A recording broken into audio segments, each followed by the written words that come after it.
Els drets sexuals ens conviden o ens fan entendre les dones com a éssers sexuals. A més, la sexualitat és una part fonamental de la identitat de totes les persones i fonamentalment el que ens expliquen o el que garanteixen és que tenim el dret a gaudir d'una sexualitat plena, lliure de violències, lliure de coercions, és a dir, exercir-la com nosaltres vulguem.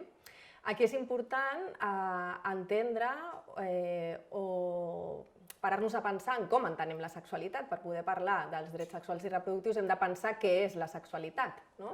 I és cert que la sexualitat està construïda sobre una base patriarcal, sobre l'enteniment de la sexualitat d'una forma heterosexual, binària, i en el que hi ha poc espai, sovint, per les diversitats. És cert que dintre d'aquesta concepció de sexualitat i també dels drets sexuals entenem temes molt diversos, com poden ser la identitat de gènere, que com deia, és una concepció sovint de la sexualitat binària, que això genera ja una violència de punt de partida en la comprensió o en la definició. També té a veure amb la identitat sexual, amb la llibertat de poder exercir la nostra identitat sexual, amb la llibertat d'exercir les nostres pràctiques, el gaudi i, molt important també, la dimensió del plaer, que sovint és una cosa que ens deixem fora. Quan parlem de sexualitat ens preocupem sovint molt en prevenir o en erradicar determinats aspectes, però és cert que no ens centrem en l'ensenyament o en garantir el dret al plaer a través de l'educació, per exemple. Els drets reproductius, per altra banda, el que venen a garantir és el dret a la reproducció de les dones, però és important tenir en compte que, de fet, aquests drets es fonamenten en l'autonomia sexual de les dones i és important tenir clar que aquesta garantia passa per, evidentment, garantir el dret a la reproducció, però també a no reproduir-se, és a dir, ha de ser aquests drets el que ens garanteixen és que puguem triar lliurement si volem reproduir-nos o no, és a dir, si volem tenir filles i fills, com fer-ho, si fer-ho en parella, no fer-ho en parella, quantes criatures volem tenir, però sobretot si no volem tenir. De fet, el dret a l'avortament formaria part dels drets reproductius perquè s'ha de garantir el dret a l'avortament com a dret. El dret a l'avortament és fonamental en la garantia dels drets reproductius. Els drets sexuals i reproductius només es poden garantir en un context de justícia social, perquè sense justícia social no hi ha un context segur en el que es puguin desenvolupar sense el risc de coerció, patir violències. Una altra característica fonamental té a veure amb que són universals, és a dir, són drets per tothom, i quan diem tothom volem dir tothom, i per tant hem de tenir en compte qüestions com l'edat, el gènere, l'origen, el context social, el context cultural, la classe social, si tenim una diversitat funcional o no, és a dir, totes aquestes característiques que tenim com a persones hem de poder-les traslladar i d'alguna manera representar i recollir dintre del marc dels drets sexuals i reproductius. Per exemple, un cas de vulneració de drets sexuals i reproductius i que a la vegada constitueix un exemple de violència institucional el trobaríem amb les dones amb diversitat funcional, per exemple. És a dir, la construcció o la idea que tenim de sexualitat ens impedeix d'alguna manera contemplar les dones amb diversitat funcional com a persones sexuals. I per tant, d'alguna manera, l'estratègia per abordar la sexualitat amb les dones concretament amb diversitat funcional d'alguna manera és ignorar aquesta dimensió i no donar les eines ni al context ni a les pròpies dones amb diversitat funcional. Privar de la informació, del dret a la informació, privar de l'educació sexual és una violència institucional, és una vulneració dels drets sexuals i reproductius i el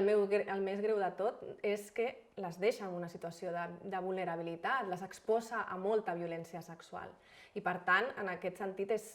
un clar exemple, però en trobaríem d'altres com per exemple el de les dones usuàries de substàncies, les dones que estan a presons, els homes trans, és a dir, hi ha tota una feina a fer encara per poder garantir els drets sexuals i reproductius de grups de població que no se'ls considera garants d'aquests drets. Malgrat sabem que són universals, a la pràctica costa com poder garantir-los, o costa que des de les administracions públiques s'estiguin garantint. Ningú ens pot treure aquests drets, ningú ens pot prohibir el gaudi i l'exercici, sobretot, dels nostres drets. El que passa és que per poder-los exercir els hem de conèixer, i tornem una mica a l'inici. El dret a la informació és fonamental per poder conèixer, evidentment, i exercir els drets sexuals i reproductius. Una altra característica seria la interdependència, és a dir, uns drets sexuals es necessiten els altres per poder-se acomplir. Per exemple, si no tenim dret a l'educació sexual, difícilment podrem conèixer, per exemple, quins són els nostres drets entorn a l'avortament, a l'exercici de l'avortament. O tindrem dificultats també per saber quins són els nostres drets com a usuàries dels serveis de salut, per exemple. O tindrem més dificultats per identificar, però sobretot per posar de manifest situacions de violència sexual. Per tant, en aquest sentit, és fonamental aquesta relació que hi ha entre els drets sexuals i reproductius, entendre que són vasos comunicants, d'alguna manera. En relació a algunes de les vulneracions de drets sexuals i reproductius que trobem al nostre territori, però que trobem arreu, destacaria, per exemple, el dret a l'avortament. Aquí tenim un dèficit d'informació veraç, és a dir, informació podem trobar, però també és cert que si fem un googlegem, com habitualment diem, veurem que les primeres referències que surten no són pas referències amb informació veraç, sinó que són informacions que provenen de fonts que precisament la finalitat que tenen és desinformar. En aquest sentit,